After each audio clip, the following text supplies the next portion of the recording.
This YCN segment is brought to you by LaValley Building Supply and Middleton Building Supply. Welcome back. YCN Sports Talk. Jeremy Stout, Andrew Zerhide. Final segment. We move to the Patriots. Only a couple of weeks until spring training starts. And first, we get to the news of Julian Edelman. Obviously, that suspension was upheld last week. That was kind of buried in the news before the 4th of July holiday. Is this the end? Will he take the 4 games, or will we see some sort of federal appeal like the Brady thing, and this will drag out, or does he kind of say enough's enough? I think Edelman, I think he'll probably want to take the appeal farther, but I think the Patriots will convince him, kind of like they did Tom. Just take the suspension. The team will be okay. We'll miss you, but we'll be okay. We have a pretty good depth at wide receiver. It's gonna be a pain. I mean, he was injured all of last year, so we wanted to see him back to start the season. And it's gonna be a little lame, but just take the suspension, live with it. The team will live with it. Just got to move on. Right, and obviously they have different pieces in place. Obviously, Amendola's not there. Right. But Gronk had a strong season, and he looked healthy other than getting the concussion. So I agree with you. I think they'll be able to weather the storm. And you mentioned the depth at receiver. That's something to watch in training camp. Coming up July 26th through 29th is when they start training camp, and that's going to be one thing to watch, is how that receiver depth shakes out.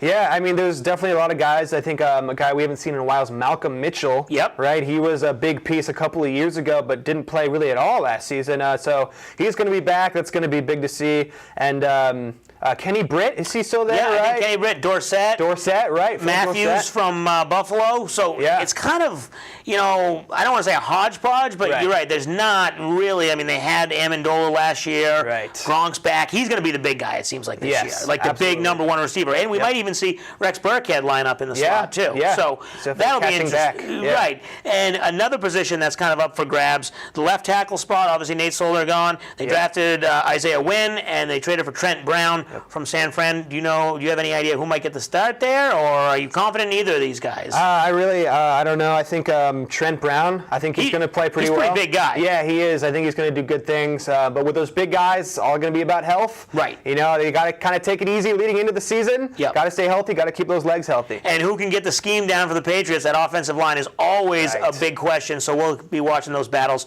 in the next couple weeks.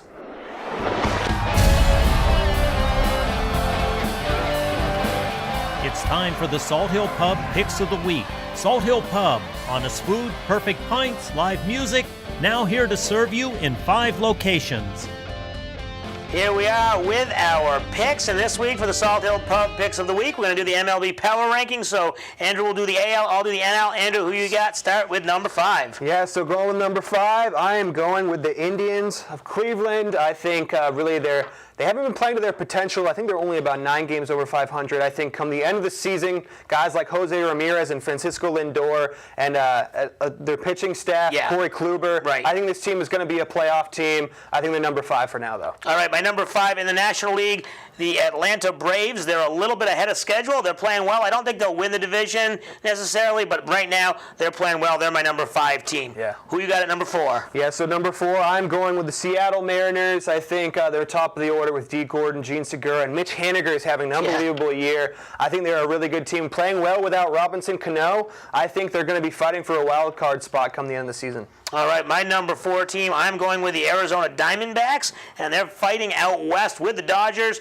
currently tied or up a game, back a game, but I think they are the number 4 team in the National League. Who you got number 3? Yeah, so number 3, I am going with the New York Yankees. I think they're one of probably the top 3 team in all of Major League Baseball. Good team. Really offensively, they're starting to turn things around. Giancarlo Stanton is starting to become the hitter we all knew he could be. And guys like Severino, he's really looking like a Cy Young candidate, so I think the Yanks are number 3. All right, my number 3 team, the Milwaukee Brewers, battling it out in the NL Central with the Cubs. Last year they were up and late in the season. They dropped off and they missed the playoffs. This year I think they hold on. Might not win the division, but they'll fight for a wild card spot, no question. Who you got number 2? Yeah, so number 2, I am going with my Boston Red Sox offensively and their starting pitching. It just looks like they're tops in the league. Just that batting order is going to carry them. I think if Blake Swihart can step up these next 6 to 8 weeks, I think that's going to be a big boost for them. But right right now, I think they're second in all of Major League Baseball. All right, my number 2 team, the Los Angeles Dodgers, and they started slow, come on strong. They're number 2 in the National League. Who you got number 1 in the AL? So number 1 in the AL and all of baseball, in my opinion, the Houston Astros, the defending champs. I think Verlander and Dallas Keuchel, their starting pitching is so good, and that batting, that offense, they haven't hit to their potential. I think they're going to start to heat up. Correa and Altuve, those guys. Astros right now number 1. I agree with you, but in the National League, it's the Chicago Cubs. Right now, not playing the best, but I think they'll be there at the end of the season. Those are our power rankings. Thanks to Andrew Zerhide. I'm Jeremy Stout. Thanks for watching YCN Sports Talk.